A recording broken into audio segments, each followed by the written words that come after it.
때 알바를 했습니다. 거기서는 미국에서는 그냥 리커 스토리라고 하는데요, 미니마트 같은 곳이었습니다. 이제 술도 파는 곳이었는데 거기서 이제 한국 그 사장님이 계셔서 그 밑에서 한 몇 달 일을 했던 기억이 있습니다. 대학을 졸업하고 몇 년 후에 거기를 다시 가게 됐어요. 학교를 이제 어떤 일이 있어서 가게 돼서 학교 일을 다 마치고 이제 운전하고 나오는 길에 그 가게가 보여서 그 사장님이 아직도 계시는지 알고 싶어서 들어갔습니다. 아직도 일하고 계셨어요. 그래서 이제 환하게 인사를 하고 한 15분, 20분 얘기를 하게 됐습니다. 근데 같이 일할 때는 몰랐는데 그때 그 사장님께서 벌써 이제 그곳에서 일하신 지 20년이 넘으셨다고 말씀하시면서 아주 이제 뿌듯하게 20년 동안 하루도 쉬지 않고 일을 하셨대요. 365일을 20년 넘게 한 번도 아프셔도 나오시고 뭐 비가 와도 나오시고 하셨다는 얘기를 들었습니다. 그래서 돈을 많이 버셨어요. 벌어서 이제 얼마 전에 두 자녀에게 BMW 사준 거에 대해서 굉장히 이제 자랑스러워 하셨습니다. 처음 봤을 때는 그 얘기 들으면서 정말 그 모습에서 나오는 진짜 뿌듯하게 잘 살았다라는 모습이 그분에게서 보였습니다. 사실 말하면 근데 저는 조금은 달랐어요. 제 마음은 조금 아팠습니다. 그러니까 제 생각이에요. 그것이 뭐 틀리다 맞다가 아니라 제가 그렇게 느꼈는데 정말 이게 이민의 삶의 다인가? 자녀가 잘 되고, 물론 자녀로 해서 오신 분들 참 많습니다. 근데 자녀가 잘 되는 것만이, 자녀들이 성공을 해서 좋은 가정을 꾸리고 잘 사는 것만이니까 나는 어떤 고생을 해도 괜찮아, 나는 삶에 낙이 없어도 괜찮아, 그냥 그것만 다인 건지 한 번쯤은 생각을 하는 기회였습니다. 물론 개인마다 내 삶의 의미가 어디에 있는지에 대한 정의는 각 개인에게 달린 것입니다. 그래서 어떤 개인이 나의 삶의 의미는 이런 것입니다라고 정하는 것에 대해서 다른 사람들이 뭐라고 할 수가 없어요. 그래서 어떤 부모님들은 어쨌든 자녀들에게 한국말을 안 배우게 하는 것도 결정이라고 생각은 합니다. 어렵게 들리시겠지만, 그래서 어른들이 가끔씩은 아이들에게 너 한국말 해야지. 근데 저는 그냥 부모님들의 결정이라고 생각을 해요. 자녀들을 탓할 게 아니라 부모님의 결정 아래서 그렇게 배우는 거예요. 제 생각에도 뭐가 더 좋은 것은 있습니다. 근데 좋은 것을 강요하는 것이 아니라 그 결정의 의미를 찾아가는 거라고 또한 저는 생각을 하게 됩니다.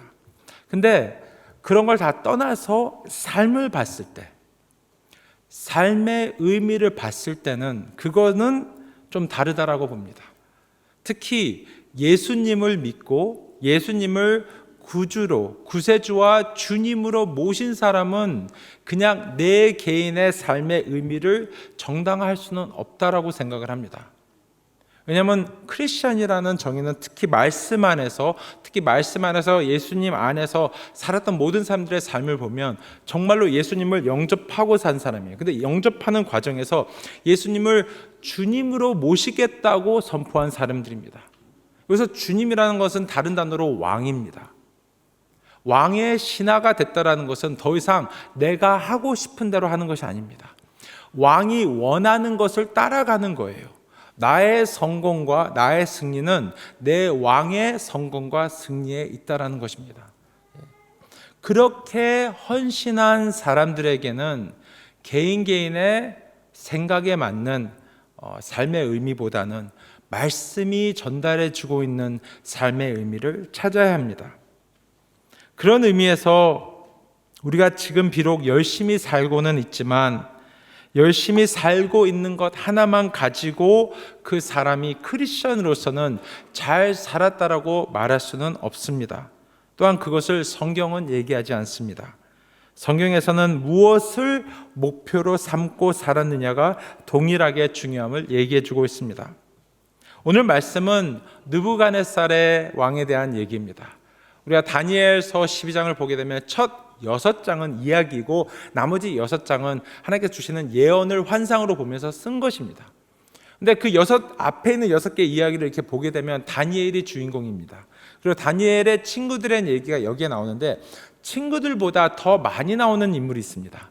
바로 느부갓네살 왕입니다. 느부갓네살은 그 바벨론 제국의 최고의 왕이었습니다. 바벨론은 아수르 왕을 느부갓네살의 아버지가 이기고 나서 만든 제국이에요. 그래서 우리가 생각할 때 바벨론 하면 많은 사람들이 아는 단어입니다. 바벨론 제국, 느부갓네살 왕, 유명하지. 근데 역사를 공부하다 보면 참 놀라운 것이 있습니다. 그것은 바벨론이 77년밖에 있지 않았던 제국이라는 거예요. 아스르와 페르시아 중간에 잠깐 끼었다가 없어진 제국입니다. 그래도 그만큼 놀라운 일을 했기 때문에 77년 잠깐 있었지만 우리가 아직까지 기억하는 제국이라는 것입니다. 근데 거기에 77년의 짧은 시간 동안에 느부갓네살은 왕에 대한 정치를 43년 했습니다. 반 이상이 느부갓네살의 업적이에요. 그리고 그때 당시에 많은 나라들, 특히 문명의 중심에 있었던 나라들을 정복했던 아주 위대했던 왕이었습니다. 근데 그 이야기가 여러 군데 다니엘서에 나오는 것입니다. 그래서 다니엘서는 느부갓네살을 위한 또한 책이 아니었는가라는 생각을 하게 됩니다. 그가 많은 포로들을 데리고 왔는데 포로들 중에 특히 이스라엘의 몇 명도 뽑았어요. 똑똑한 사람들을 뽑아서 이들이 나의 정치에 도움이 되겠다 하고 세웠습니다.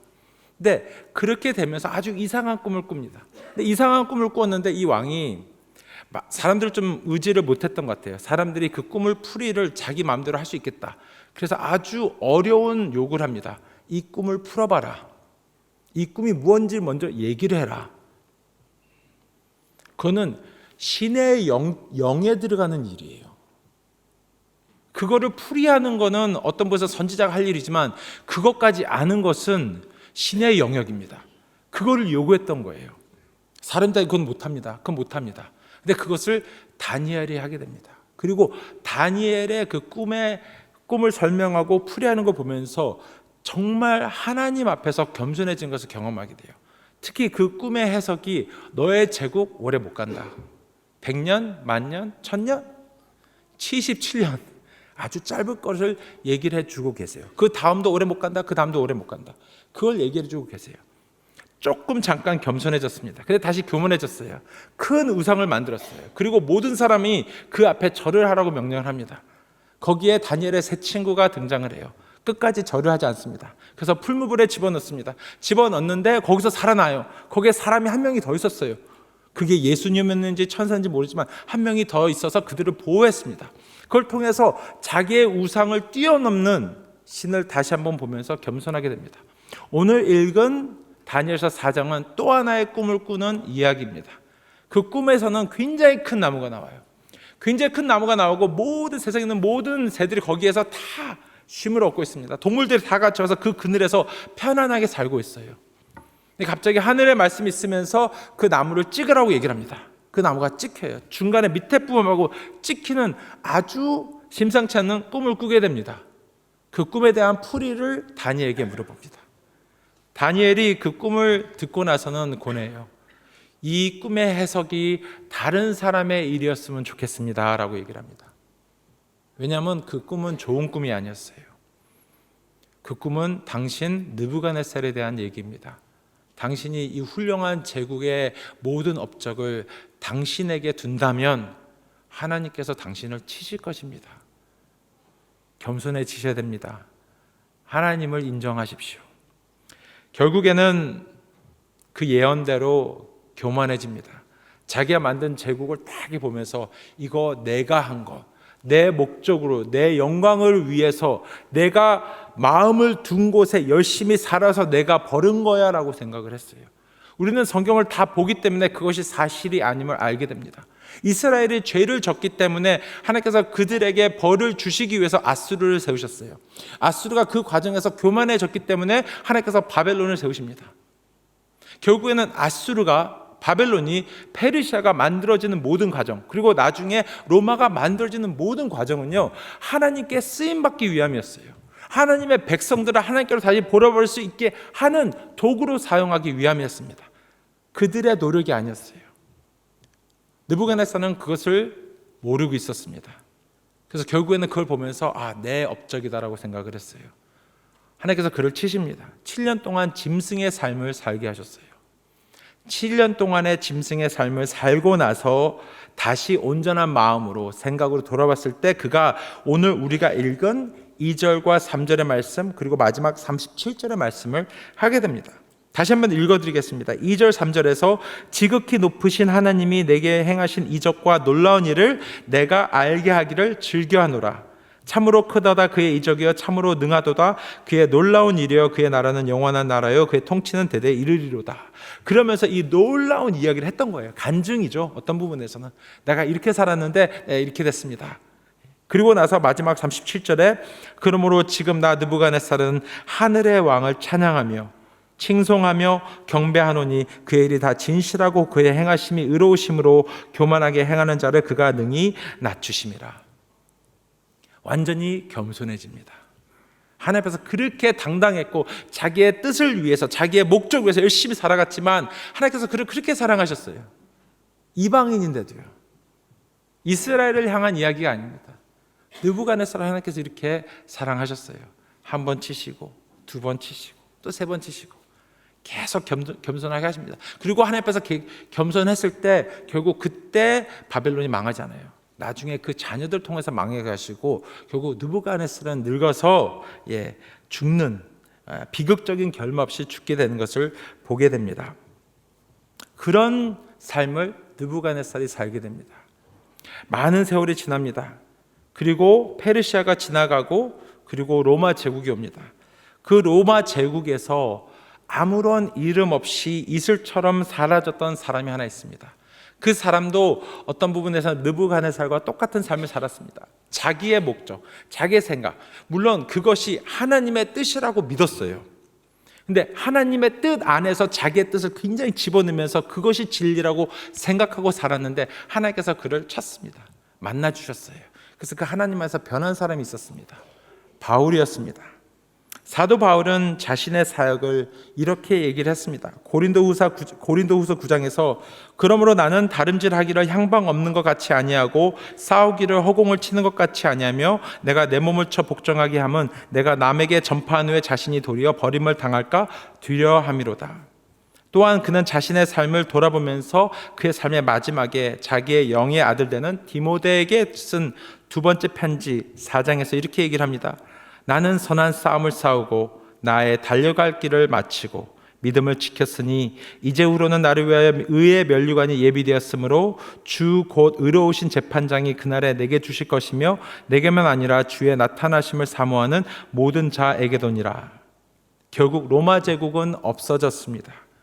그러나 하나님 앞에서 확실한 길을 찾아서 질주했던 바울의 영향은 지금까지도 우리에게 남아있는 것입니다. 우리는 정말 열심히 살아야 돼요. 사도 바울이 열심히 살았습니다. 그러나 사도 바울은 여기서 분명히 얘기했던 것이 있습니다. 나의 가야 될 길을 나는 갔다. 오늘 그것을 보면서 느부갓네살의 삶과 또한 사도 바울의 삶을 보면서 우리가 배워야 하는 것이 두 가지가 있습니다. 첫 번째는 우리는 우리가 가야 하는 길을 확실하게 알아야 합니다. 우리가 어디를 향하고 있는지 우리는 알아야 되는 것입니다. 바울이 이렇게 얘기를 했습니다. 향방 없는 것 같이 아니하고 분명한 목적을 가지고 자신이 살았다라는 것입니다. 그것은 무엇이었습니까? 복음 안에서 하나님의 영광을 위해서 살았다라는 고백입니다. 더 나아가서 그는 이렇게 얘기를 했습니다. 싸우기를 허공을 치는 것 같이 아니하고 우리가 권투에 대해서 조금 이렇게 배우면 아는 것이 있습니다. 한 번의 펀치도 허공을 위해서는 가면 안 된다. 분명한 목적을 가지고 한 번의 펀치도 가야 된다라는 것을 어떤 때 들었던 기억이 납니다. 제가 2주 전에 미국을 갔다 왔습니다. 가족을 만나고 친구들을 만나고 제자들을 만났습니다. 3주라는 시간이 여러분 아시겠지만 이제 가끔씩 뭐 한국이나 가정 방문했을 때 3주 긴 시간 같지만 너무나 짧아요. 그렇죠. 예. 저는 4년 만에 가는 집이었습니다. 저희 부모님을 뵙고 누님과 가정을 만나고 제자들을 만나고 그 시간이 너무나 아까웠어요. 그러니까 뭐 보통 여기 살면서 오늘 좀 쉬지, 오늘은 그냥 뭐 아무거나 먹지, 그게 안 되더라고요. 하나하나의 식사가 스페셜해야 돼요. 여기서 못 먹는 거 다 먹어봐야 됩니다. 여기서 못 보는 거 다 봐야 돼요. 그러니까 여기서 평상시 하던 거를 거기서는 못해. 왜? 하루하루가 너무 귀한 거예요. 한 시간 한 시간 너무 귀해요. 그러니까 지금 이 시간에 내가 오늘 좀 쉬었으면 좋겠어. 아니에요. 가족이랑 만나야 돼요. 친척 만나고, 우리 조카들이 뭐 몇 년 봤을 때 이랬는데 몇 년 뒤 되고 또 이렇게 되고, 그러니까 너무 아까운 거예요, 그 시간. 그러니까 그 아이들하고 조금이라도 시간을 많이 보내려고 노력을 하는 것을 기억하게 됩니다. 그렇게 삶들을 살다 왔습니다. 만약에 의사가 우리에게 일주일만 남았습니다. 지난주 월요일 날 의사가 일주일만 남았습니다 라고 얘기를 했다면, 우리가 지난주에 살았던 한 주를 똑같이 살았을까요? 물론 그렇게 된다 그러면 우리는 좀 더 인사도 하고 하겠죠. 근데 제 포인트는 누구하고 인사 그런 게 아니라, 적어도 한 시간을 낭비하지는 않았을 것 같아요. 한 시간이 그 누구보다 제일 귀했을 것 같습니다. 한 시간이 뭐예요? 1분, 1초, 1초가 너무 귀했겠죠. 이거 진짜 보고 싶었던 드라마 정말 봤을까요? 라는 생각이 들어요. 오늘은 좀 한 시간 너무 피곤해. 하루는 오늘 좀 잤으면 좋겠어. 못 잘 것 같아요. 잠을 하나 못 잘 것 같아요. 한 시간이 결국에는 귀해집니다. 근데 우리의 삶을 보게 되면 우리는 마치 영원히 살 것처럼 살고 있습니다. 시간이 절대로 안 갈 것처럼 살고 있어요. 먹고 싶은 거 다 먹고, 보고 싶은 거 다 보고, 하고 싶은 것을 다 하고 싶은 욕심이 있습니다. 그런데 막상 내가 믿는 하나님과 영원히 함께 살 준비는 얼만큼 하고 있는지에 대해서 큰 생각을 못할 때가 많습니다. 여기서 조금은 조심스럽지만 그래서 이 교회를 같이 섬기면서 이런 질문을 한번 해봐야겠다라는 생각이 있었습니다. 물론 언제나 조금은 안 했던 건 아닌 것 같아요. 조금 이렇게 돌려서 얘기는 했던 기억이 납니다. 나는 과연 크리스찬인가? 교회를 오게 되면 제일 먼저 오는 것이 예배의 자리입니다. 아마 여러분들도 누구한테 전도를 받았으면 제일 먼저 오는 것이 예배의 자리일 것 같아요. 우리 교회 와봐. 우리 교회 와봐라는 것은 딴 게 아니에요. 성경 공부 와봐 그게 아니라 예배의 자리에 오라는 거예요. 근데 예배 자리에 계속 오고 있으면 담임 목사님이나 목사님의 설교가 누구를 향한 설교죠? 믿지 않는 사람들을 위한 설교인가요? 믿는 사람들을 위한 설교인가요? 믿는 사람들을 위한 설교입니다. 그렇기 때문에 설교에서 더 열심히 살아야 됩니다. 사랑해야 됩니다. 용서해야 됩니다. 말씀 더 봐야 됩니다. 그러니까 결국에는 이 듣고 있는 사람들이 크리스찬이라는 전제 아래 설교가 계속 진행이 되고 있어요. 그러니까 내가 제일 처음에 교회를 왔는데 아무것도 모르는데 들어가면서 벌써 앞에 있는 분은 내가 크리스찬이라는 전제 아래 설교를 하고 있는 거예요. 그게 한 주, 한 달이 되고 1년이 되고 2년이 되고 5년이 되면요, 어느 순간에 내 안에 맞아, 난 크리스찬이야. 그치? 이제는 사랑만 하면 돼. 섬기면 돼. 용서하면 돼. 계속 배우면 돼. 어느 순간에 그냥 우리도 모르는 사이에 내가 정말로 예수님을 나의 구주로 영접했는지, 예수님이 나를 위해서 정말 하신 것이 내 삶에 변화 주고 있는지 보다는 그냥 그렇게 살아가고는 있지 않은지는 한번 굉장히 중요하게 바라봐야 되겠다라는 생각을 하게 됐어요. 특히 이민교회는 그럴 수밖에 없는 현실이 있습니다. 한국 같은 경우면 교회를 가는 이유가 다른 것보다 신앙을 위해서 교회를 가요. 물론 한국에서도 이제 제일 처음에 교회를 예배를 들어가면 그렇게 되는 경우가 있지만, 적어도 교회를 간다 그러면 신앙적인 요소로 가는 경우가 제일 많습니다. 근데 이민교회는, 저도 이민의 삶을 이제 35년 살다 보니까 이민교회에서 교회를 가는 이유는요, 교회라는 요소도 분명히 있지만 한국 사람이라는 측면 때문에 가는 경우가 훨씬 더 많습니다. 안 그런가요? 신기하게 보면 이민 사회의 크리스찬들이 한국 사회보다 퍼센트로 봤을 때 훨씬 더 높아요. 그러니까 결국에는 크리스찬들이 더 많이 이민을 간 것은 아니잖아요. 그렇죠? 여러 다양한 종교를 가진 사람들이 이민을 갔는데, 근데도 교회로 많은 사람들이 간다라는 거예요. 왜냐하면 절에서 매주마다 모이지 않아요. 그러니까 내가 정말 한국 사람들과 같이 만나고 싶으면 갈 수 있는 곳은 단 한 곳입니다. 교회일 수밖에 없어요. 그러니까 처음부터 오는 목적이 다른 이유 있어요. 그것이 나쁘다라는 얘기는 아닙니다. 그렇게 하면서 계속 오게 돼서 말씀을 듣고 진정으로 복음을 들을 수도 있어요. 근데 그렇게 오는 경우가 많고 왔을 때 벌써 듣는 말씀이 당신은 벌써 크리스찬이에요. 예. 그러니까 열심히 살아야 돼. 용서해야 돼. 안 되는데도 그냥 그렇게 해야 돼. 말씀 읽어야 돼. 재미없어. 기도는 하긴 하는데 어떤 느낌도 없어. 근데 계속 그렇게 해야 된다는 것을 어느 순간에 나는 크리스찬이기 때문에 해야 돼라는 걸로 변할 수 있는 것입니다. 그렇기 때문에 가끔씩은 다시 한번 잠깐 내가 멈추고 내가 맞나? 내가 정말 맞나? 그거를 봐야 되는 것 같습니다. 왜냐하면 말씀에서는요 분명히 얘기하는 것이 있어요. 내가 그냥 말하기 때문이 아니라 성경에서는 그것을 통해서 예수님이 내 안에 정말 들어오세요. 이게 그냥 표현하는 그게 어떤 상징적이 아니라 예수님 정말 내 안에 오십니다. 그리고 내 안에 오셨기 때문에 내 안에서 내 모든 것을 지배하고 계시기 때문에 내가 변해가는 거예요. 내 모습대로가 아니라 내 안에 살아계신 예수님의 모습으로 변해가는 겁니다. 작년의 모습보다 내가 변한 것이 있는 거예요. 5년 전보다 10년 전보다 계속 변하는 것이 있고 그 변하는 것을 누가 본다라는 거예요. 예수께서 말씀하시는 그 키워드는 열매였습니다. 열매는 그 가지가 빼는 열매는요 그 나무를 위한 것이 아니에요. 그렇죠. 사과 나무가 사과 먹으려고 사과 열매 맺는 것이 아닙니다. 그 열매는 누가 먹기 위함이에요. 그래서 사도 바울은 열매를 사랑이라고 얘기를 합니다. 기쁨이죠, 오래 참음이죠, 선함이죠, 절제죠. 다 누구를 위한 거죠? 내 이웃들에게 줄 수 있는 것들이에요. 열매를 종교적인 요소로 얘기하지 않습니다. 성경 열심히 읽는 걸로 열매라고 말하지 않아요. 기도하는 것, 예배하는 것을 열매라고 말하지 않습니다. 그렇게 했는데 그 종교적인 것을 했는데 내 안에 정말 신기한 것이 나오는 거예요. 그것을 사람들이 먹는 거예요. 내 가족이 먹습니다. 내 자녀가 먹습니다. 내가 같이 일하는 사람들이 그 열매를 먹는 것이에요. 내 안에 예수님께서 살아계신 것입니다.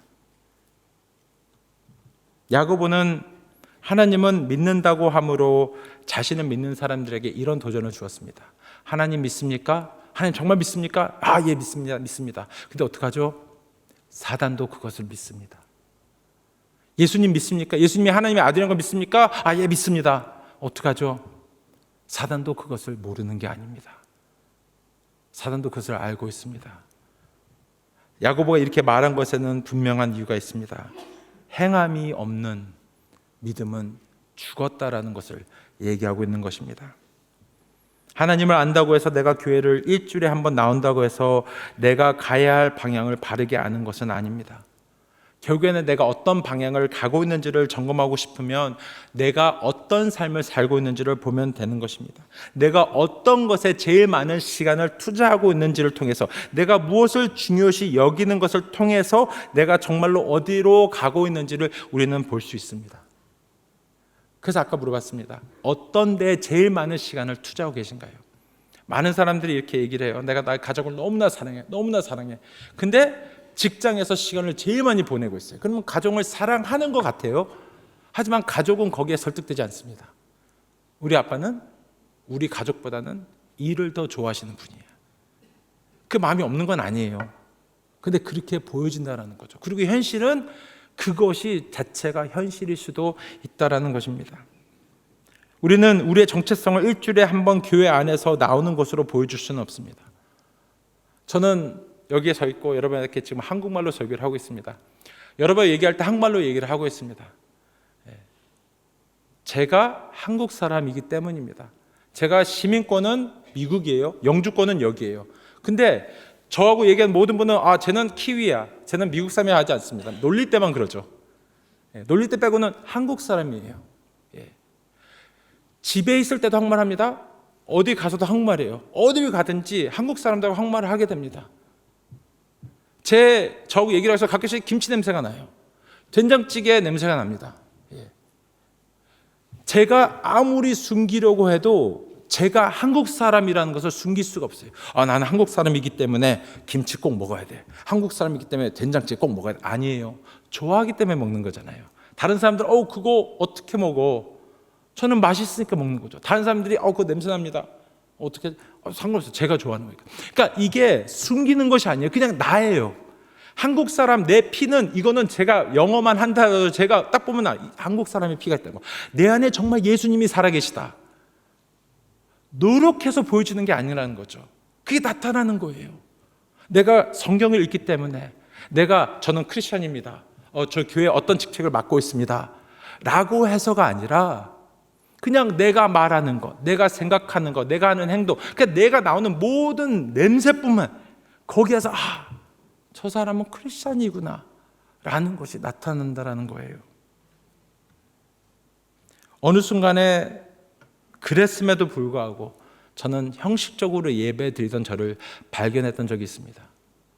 그것도 그냥 성도였을 때가 아니에요.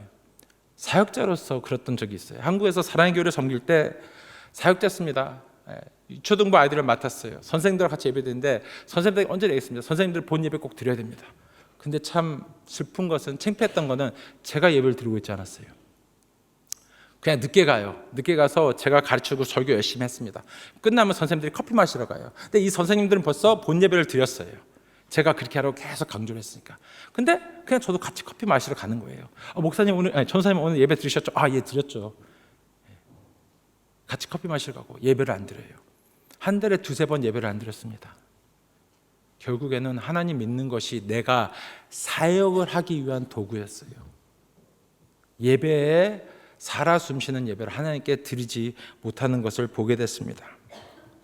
오늘 일부 예배 때는 일부 예배에 맞게 작은 도전을 성도님들에게 드렸습니다.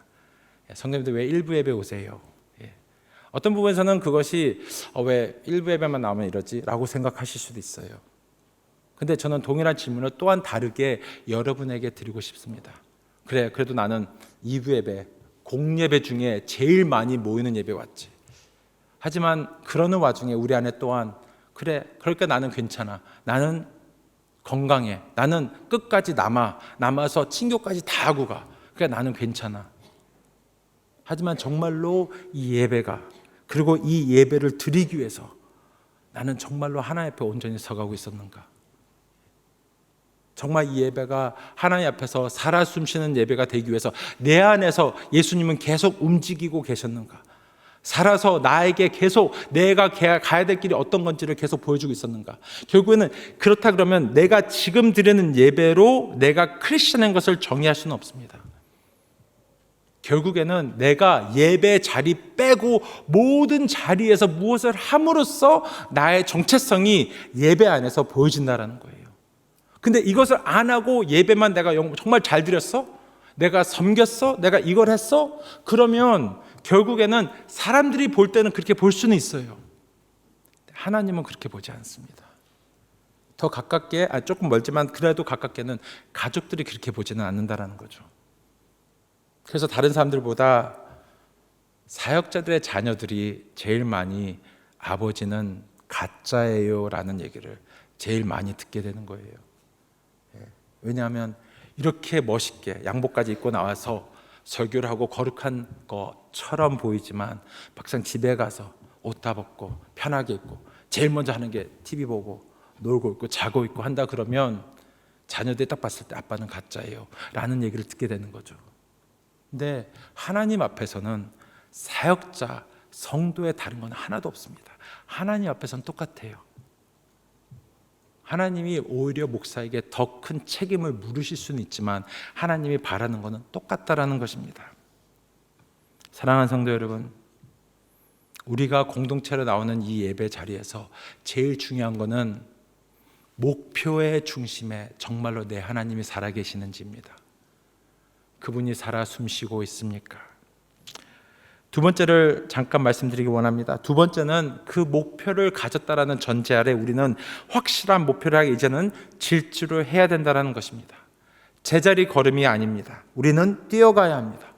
고린도전서 9장 24절에서 아까 말씀드린 거에서 바울이 이와 같이 다름질하라라고 얘기를 하고 있습니다. 저는 신앙생활을 언제나 비교할 때 제일 좋아하는 것이, 여러분 쇼핑몰에 가보시면 1층과 2층을 연결하는 트러블레이터를 보셨을 거예요. 트러블레이터 이렇게 길게 있고 가만히 서 있으면 알아서 올라가는. 근데 신앙생활을 저는 하행하고 내려가고 있는 트러블레이터에 비교를 하게 됩니다. 그건 왜냐하면요, 가만히 있으면요 내려갈 수밖에 없어요.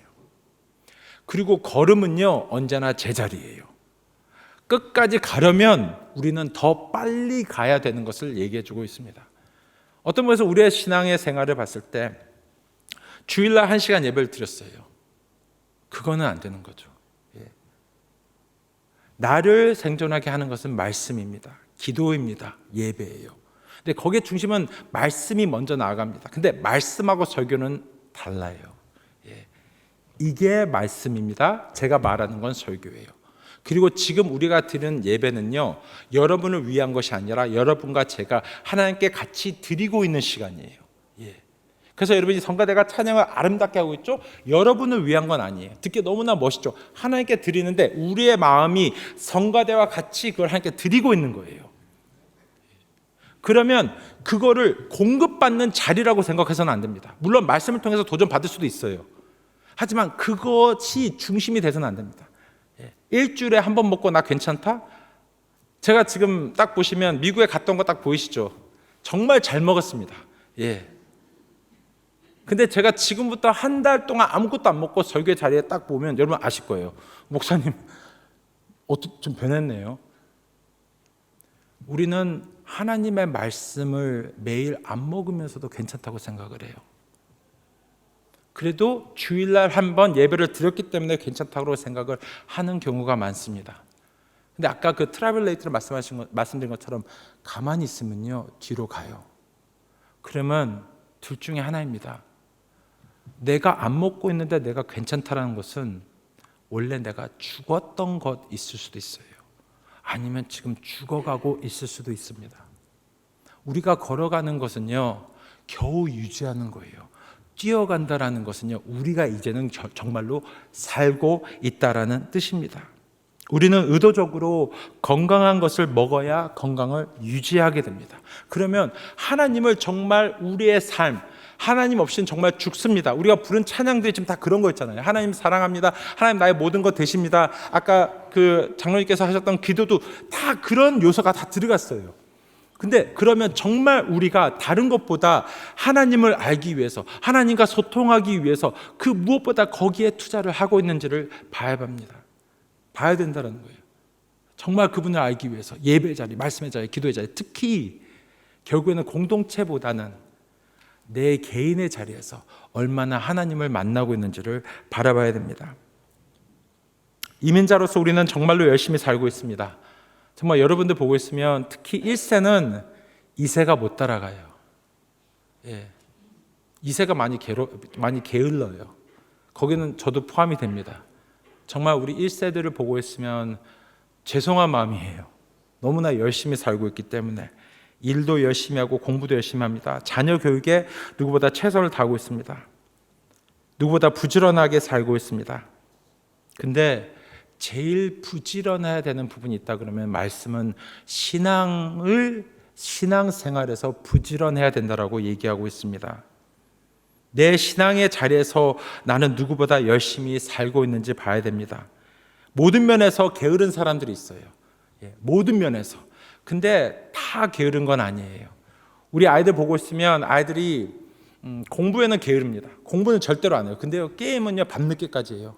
그리고 아침에 일찍 일어나서 게임합니다. 그러면 게으른 아이가 아니라 공부에 관심이 없는 아이예요. 결국에는 우리가 어떤 부분에서 이건 약해. 근데 결국에 그 약한 이유가 우리의 관심, 그러니까 우리가 그냥 약한 게 아니라 우리의 관심이 약한 부분들도 있을 수 있는 것입니다. 하나님을 알아가고 하나님을 사랑하면서 하나님이 나를 향한 계획을 찾아가야 한다면 우리는 무엇에 최선을 다해야 되나요? 다른 것이 아니에요. 하나님을 알아가는 것에 최선을 다해야 됩니다. 그냥 교회만 열심히 나오는 것이 아닙니다. 물론 시작 중에 하나는 교회 예배 자리에 더 들어오는 것이에요. 근데 주일 한 번의 예배만 드리고 있다면 거기에 만족해서는 안 돼요. 더 나아가야 돼요. 그리고 열심히 나오고 있으니까 거기에 더 노력을 해야 됩니다. 그리고 말씀드린 대로 개인적인 시간에서 하나님을 만나야 합니다.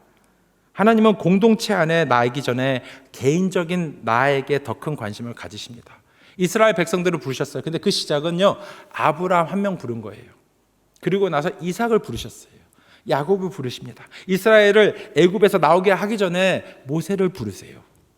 큰 나라를 만드시고 거기서 하나님께서 예수님을 준비하는 과정에 다윗 한 명을 부르세요. 하나님은 그 한 명에 관심이 있습니다. 우리가 어쨌든 이 예배를 가지고 나의 신앙을 볼 수 있지만요, 하나님 그게 아니에요. 아주 쉬운 원리를 말씀드리겠습니다. 여러분은 사람들이 굉장히 많은 곳에 있기를 원하십니까? 아니면 여러분이 제일 사랑하는, 편애하는 한 명하고 있기를 더 원하십니까? 거의 많은 사람들이 이거를 원할 거예요.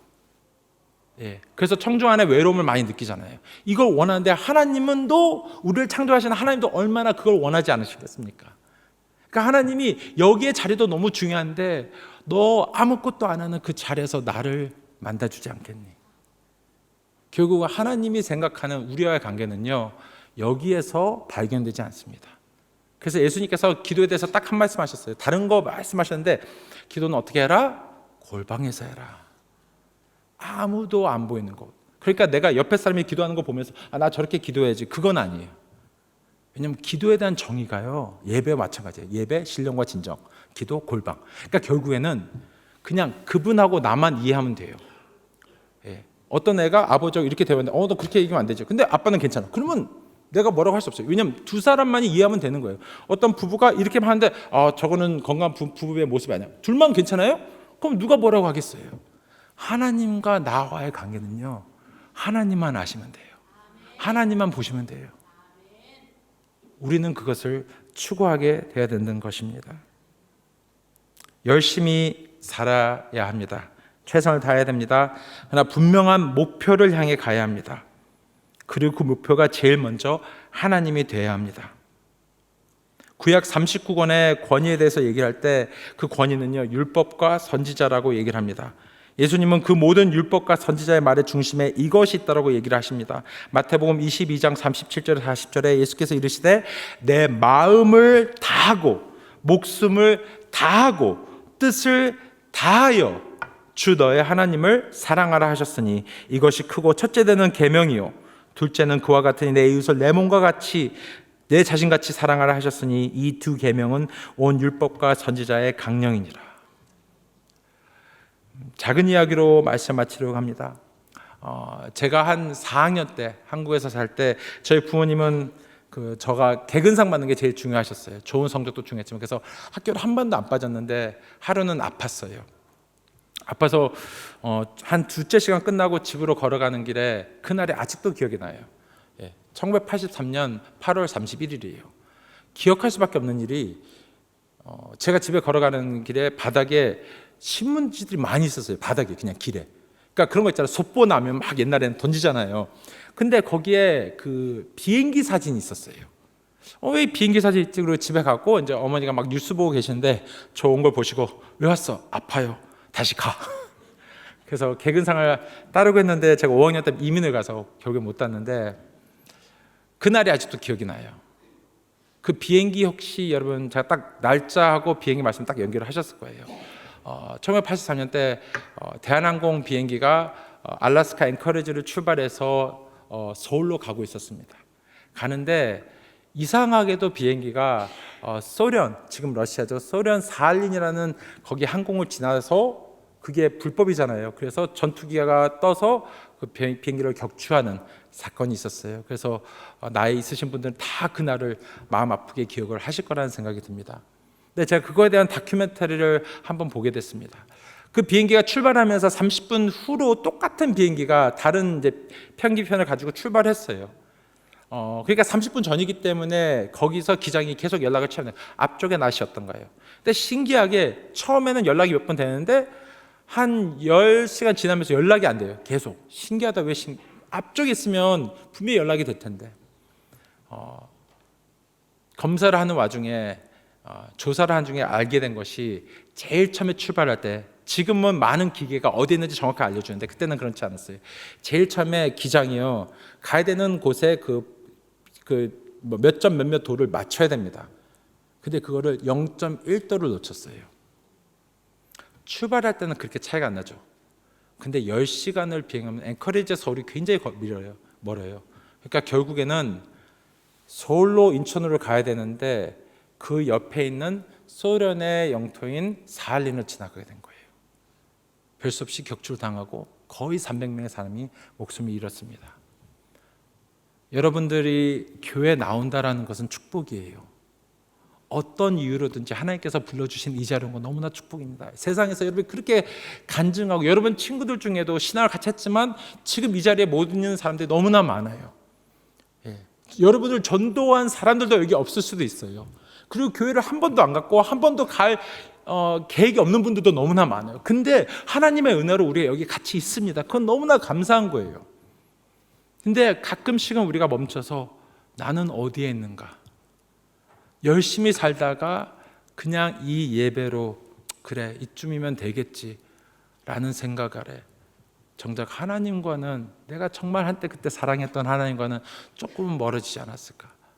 한 번쯤은 생각을 해야 합니다. 오늘 말씀에서 열심히 살아야 된다고 말씀드렸지만 잠깐 나는 어디로 가고 있는가?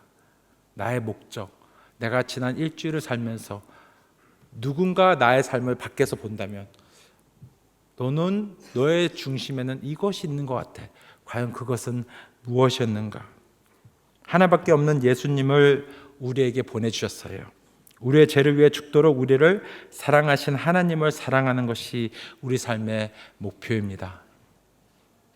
온 마음을 다해, 목숨을 다해, 뜻을 다해서 하라고 말씀 주셨습니다. 시간 같이 기도하겠습니다. 잠깐 기도하기를 바랍니다. 우리가 예배 끝나고 바로 이렇게 나가면 내가 지금 뭘 들었는지 잠깐 까먹을 때가 있어요. 그래서 우리 잠깐 한 1, 2분만 묵상하시면서 하나님께 직접 물어보세요. 하나님, 난 지금 어디에 있습니까? 나의 가치관, 나에게 제일 중요한 것은 하나님 지금 무엇입니까? 하나님 우리 아직도 친한가요? 하나님 나의 아버지라고 얘기를 하는데 정말 나의 아버지, 내가 하나님의 자녀로서 하나님은 있는 그곳에서 절대로 움직이지 않으셨습니다. 나는 혹시 움직이지 않았는지 하나님 다시 한번 하나님 기뻐하신 그 자리로 나아가길 원합니다. 나를 받아주시옵소서. 같이 한 마음으로 기도하겠습니다. 사랑하는 아버지 인도하여 주시옵소서. 너무나 열심히 사는 과정을 아버지 하나님 궤도를 넘어서 내가 가는 길로 세상이 말하는 그 길로 나는 혹시 가지 않았는지요. 아버지 하나님 용서해 주시옵소서. 그리고 정말 다시 한번 그 자리로 불러주시옵소서. 아버지 하나님의 위로가 있게 해 주시옵소서.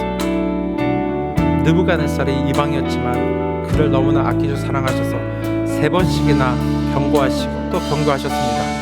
아버지 하나님, 하나님의 자녀다 우리에게 얼마나 더 많은 사랑으로 보여주시길 원하십니까? 사랑하는 아버지 하나님, 오늘 말씀이 사람의 말이 되지 않기를 원합니다. 하나님의 말씀이 무엇보다 저에게, 지금 제 기도는 또 저에게 임하기를 원합니다. 사랑하는 아버지 하나님 바라보고 의지하고 나아갈 수 있는 제가 되게 해 주시옵소서. 하나님을 더 사랑하는 제가 되게 해 주시옵소서. 하나님을 더 바라보며 하나님께서 주시는 그 마음이 내 안에서 발견되게 해 주시옵소서.